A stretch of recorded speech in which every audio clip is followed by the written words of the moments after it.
Human rights are universal, fundamental, inalienable rights that all human beings are entitled to simply by being born human. Over the past decade, there has been a notable progress in improving sexual and reproductive health rights. This is across Southern and East Africa, including in regional normative standards.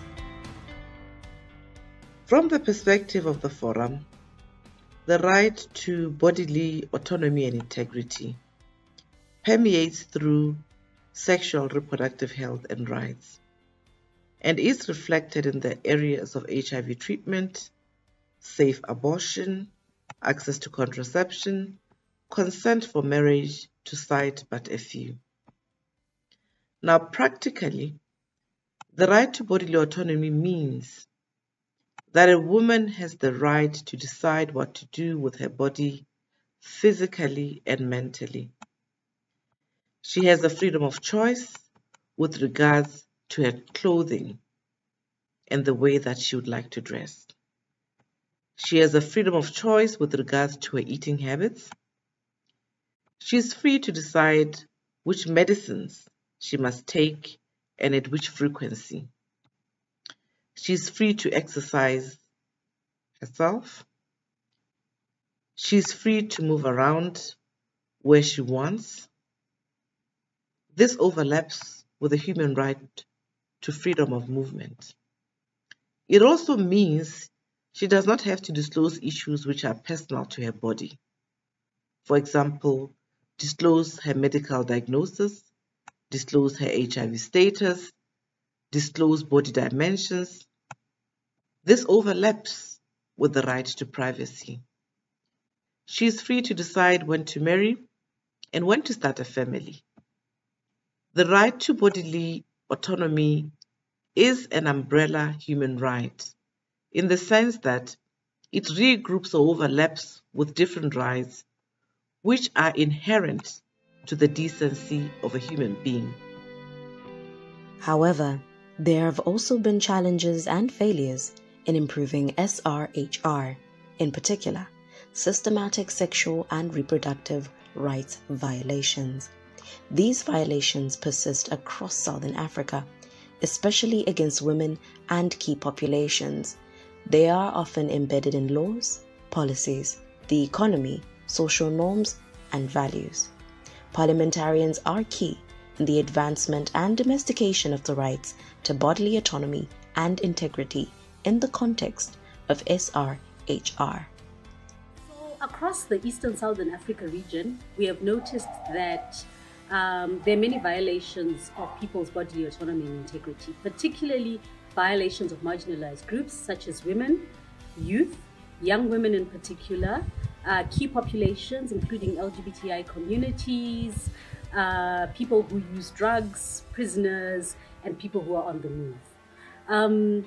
And one of the ways that parliamentarians can assist in promoting bodily autonomy and integrity within the Eastern Southern Africa region is by ensuring that they are looking at the legal landscape within their countries to ensure that we do not have laws that criminalize particular individuals for making decisions about their lives, be that sexual orientation or gender identity, be that a desire to make a decision about how many children they have or whether they have children or if they have children. The high prevalence of child marriages in Zimbabwe is inconsistent with the country's growth and development aspirations. Currently, over 31% of girls under the age of 18 are married. Of these, 4% were married under the age of 15 years. While the practice is illegal in the country, they are highly perpetuated by cultural and religious norms that have been long-standing and unaddressed.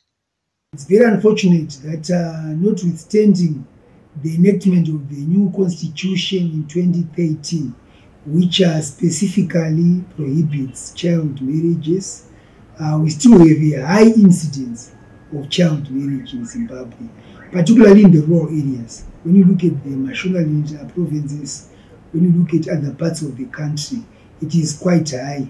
And because of the coronavirus, we also had a lot of schoolgirls leaving school, falling pregnant, and some are getting married. And it is really an undesirable state of affairs. After the enactment of the Constitution, the position was not very clear, because we also had legislation which was permissive of marriage for girls at the age of 16, as long as they had a parental consent. And it took two brave young girls who went to the Constitutional Court.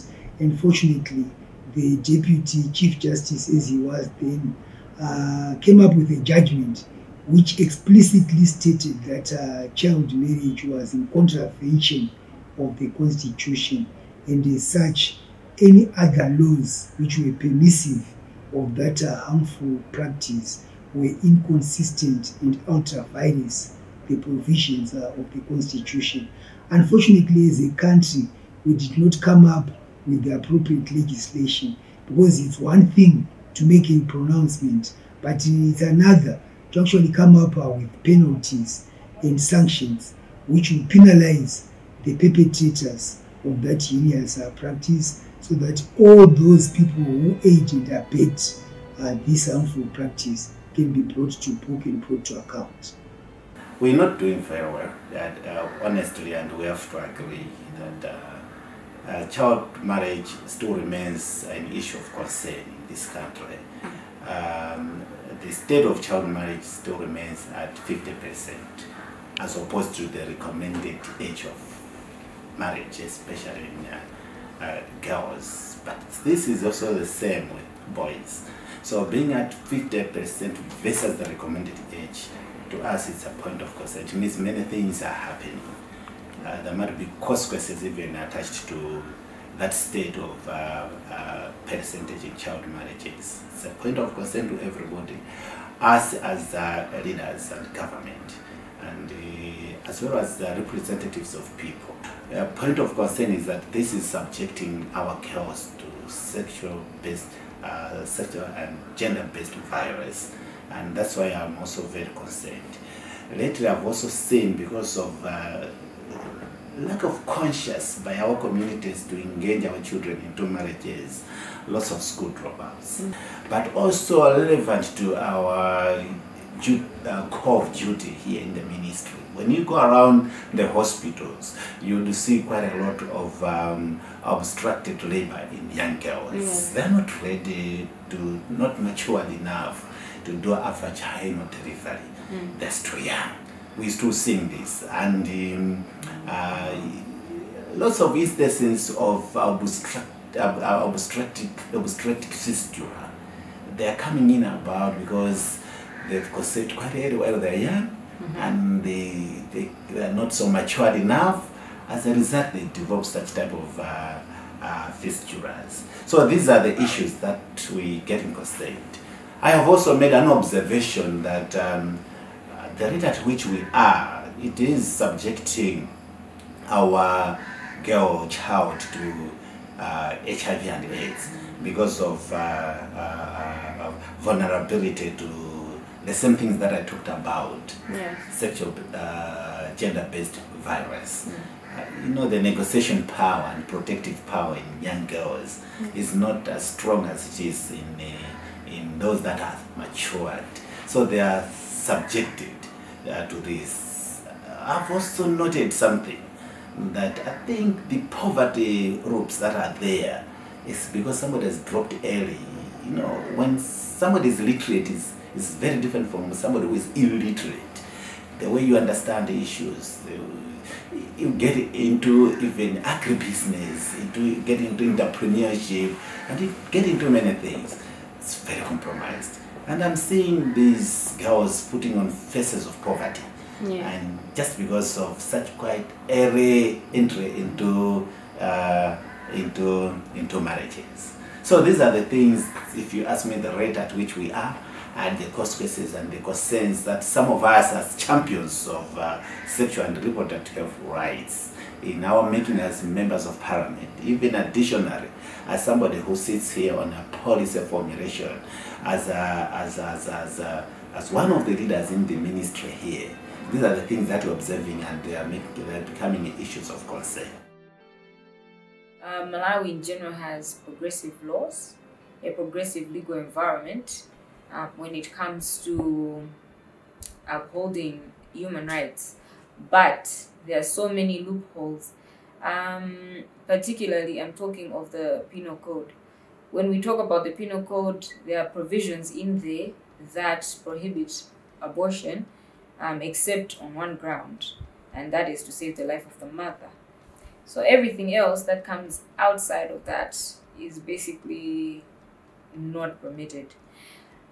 When it comes to consensual same-sex relations, that is also criminalized. So basically, when we're talking of bodily autonomy and integrity, we also have a problem there. In Botswana, we have a law that allow abortion under abnormal circumstances beyond a woman's control. Like, for instance, incest, rape, and whatever complications in your pregnancy. That one, the law is in place. But it's not enough. We need a universal law or policy that will allow any other woman who feels that she doesn't want that child. But I want us to look into this issue seriously, that when I want to a girl or a woman want to terminate, that termination should be safe. They are doing it in the backyard of their gardens and the streets, using unhealthy things like, I'm told, forks, knives, needles, that put them under difficult circumstances where a woman can even die. Of recent times, during the COVID peak, a lot of young people got pregnant because schools were closed. They had very little engagement, which was creative, and this led to pregnancy amongst many young people. And therefore, it was very difficult because some of it led to school dropouts. Some of the young people also sought solutions which were not standard and safe solutions. In other words, they didn't get safety in seeking abortion care. And some sought abortion care which was unsafe, and some ended up in death. And it is important, with the philosophy of health, of having universal well-being, which is well defined by WHO, that it's not only the absence of disease or infirmity, but complete psychological, physical, social, economic well-being of an individual.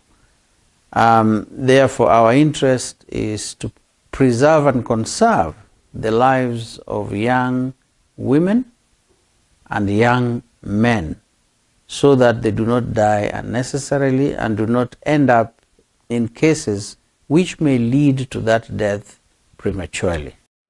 Well, the state of abortion in Malawi is that it still remains illegal. We tried as much as possible last year to push it into Parliament so that we can change the law to allow women to have an abortion legally and also get treatment in hospitals. But that motion was not actually carried because the government side was not ready to have it discussed in Parliament. The effect is that most of our girls are actually still getting pregnant, and most of them are very young and not ready to be pregnant, and therefore they are seeking abortion elsewhere. And normally the people that are providing the abortion are people who are not trained. They just do things by trial and error, and it is resulting in so many complications among the girls. Some girls are losing their placentas in the process. Others are having to die actually from those complications. And of course others do survive, but there is problems associated with the unsafe abortion in this country.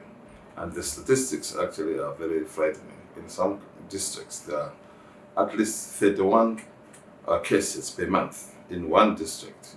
And these are cases which have been reported at the hospital. But there are so many girls that are actually dying in the villages. True. And there are so many girls that are actually receiving African medicine in the villages from the same complications. So if you look at it, the incidence of these cases is much, much higher than what is being reported by the media in the country. We have a law against that criminalizes abortion. But if you go out there and you conduct an abortion, and then when you are bleeding, come back to the health system, you are just cleaned up in a government hospital. Ideally, you receive what is called post-abortal care. Be cleaned up and given, ideally should be given contraceptives and sent home. During my days when I was a doctor at Impilo Hospital, if you came like that, you would call the police immediately to arrest you. But the police post at the hospitals has been removed, and that is positive. Yes, we have not changed the law, or we are still struggling to change the law on abortion to create it, to make it more user-friendly. But we have put in policies that will allow the person who has had a criminal abortion to come into the institution. It's not the best. The best is we should learn from Kagame in Rwanda, where if a young girl below the age of 18 gets pregnant, both parents and the girl can go to the health system or approach the system. If they both agree for the abortion, they go for it. If the parents say no, the child has the last word. If she says yes, the system will listen to the child. So, and that's a big advantage.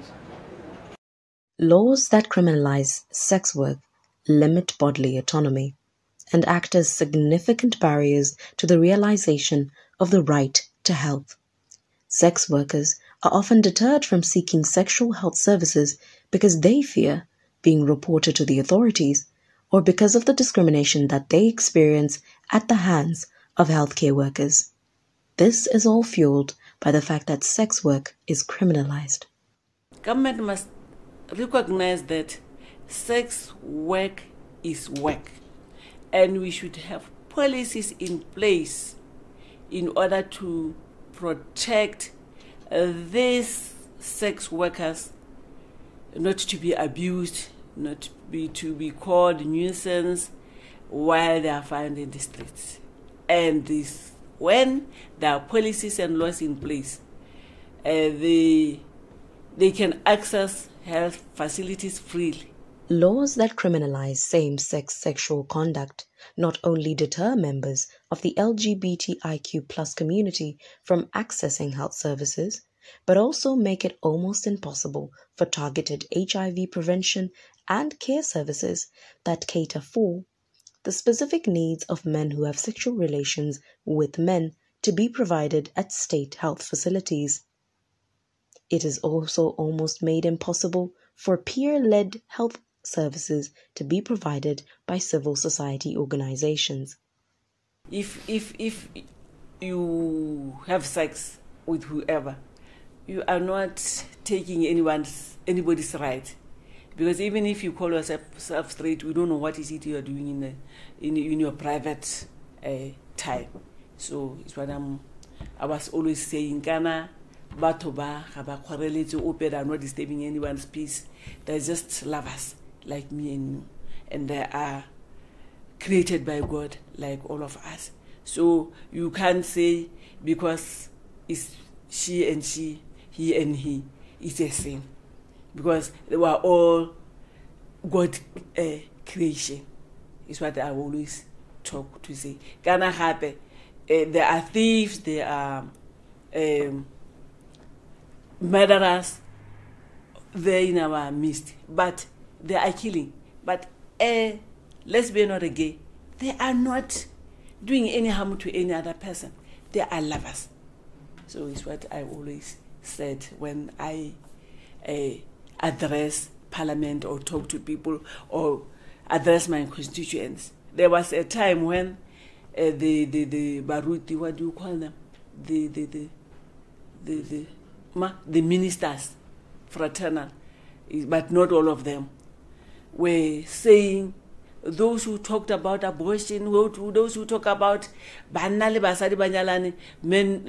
sleeping with men, women sleeping with women, they shouldn't be voted during the elections. But then I was called with them to do my firm. We debated and I won against them. People called because during my time, I will tell my constituents the truth, that you don't know that you have a child who is a gay or a lesbian, because they're scared of coming out. Even before, when you grow up, there were men whom we call them rajas. That man will always be in a coat, his jacket, long jacket or what? Rajas, the jacket. And long coat. And you will not find that man with a woman. There were women whom we were told they are scared of men. But we didn't know whether they are lesbian or gays, because by then there were a lot of secrets, a lot of things that they are not said. But now, since we are living in an open society, in the democratic time, people are coming out. We know them now. So we should allow them to live like us, not to live in a dreamland where they are like not existing.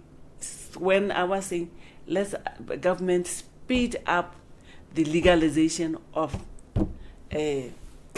same-sex and other things. In Zimbabwe, I wouldn't say key populations are being left behind, unless if we want to identify the young key populations. Otherwise, general, the key populations, the National AIDS Council has a very good program. And we, as Parliament, we have done tours. We work with the LGBT community. We have done extensive tours on meeting them in their own working. We went around Zimbabwe. We met them. And their cry was access to health services. And I know for sure right now, there is a program that that is training our health workers to identify STIs in LGBTI communities and be able to treat them, and nobody's arresting them. They are able to go to hospitals and access that. Is government saying, we acknowledge that we have LGBTI communities in our society and let them access health services. The right to bodily autonomy and integrity directly concerns parliaments, since it is a human right which forms part of the Bill of Rights of SADC member states. Therefore, every legislation enacted by Parliament must take into account all human rights, including the right to bodily autonomy and integrity. This applies for legislation governing sexual reproductive health and rights, as well as other walks of life. Parliaments need also to review state budgets to determine if the right to bodily autonomy and integrity is properly integrated and covered by different government measures. For instance, if provision is made to buy, for instance, a high-grade scanner to conduct cervical cancer screening, parliaments need to ensure that the data following the screening will be protected, since its disclosure would infringe the right to bodily autonomy and integrity. Parliaments need to exercise oversight of government initiatives to ensure that bodily autonomy and integrity is respected at all times. For example, in the investigation of crime, if DNA samples or fingerprints are taken, these need to be taken under authority of law and destroyed immediately after the end of the case. Furthermore, members of parliament are to represent their communities and escalate their requirements with regards to bodily autonomy and integrity, especially when new legal frameworks are being prepared. We also need to work at community level to address social norms around bodily autonomy and integrity. We are aware that change of laws on its own does not realize the protection of rights within communities. Finally, we need to ensure that bodily autonomy and integrity is protected at institutional level, particularly in terms of access to education, access to health services, etc. As a RASA, we envision a world where every person is able to make decisions about their own bodies without fear, coercion, or violence.